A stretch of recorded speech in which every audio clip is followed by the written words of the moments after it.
This is my brand new orange Alpine 6 Pro 2018, obviously hand built within the UK. I decided to go for the large frame, which comes with a Fox Float DPX2 160mm performance shock and a Fox Performance 36 float at 170mm. It comes with core round 3.0 rims. These are wide rims which are used to run lower tyre pressures, and they are also meant to offer more stability.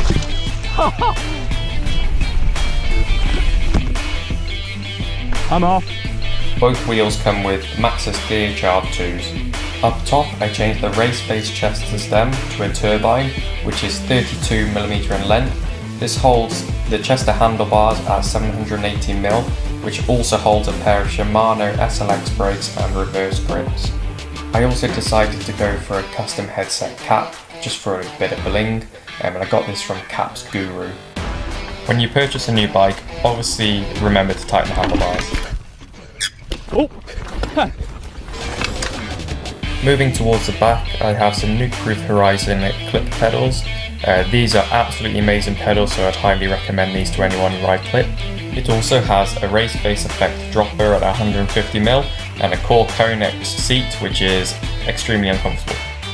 Moving towards the drivetrain, we have a race face effect crankset, including a Shimano XT Shadow Plus 11-speed rear Mech and a Shimano SLX Cassette. So that's my orange Alpine 6 Pro, but for now, let's ride.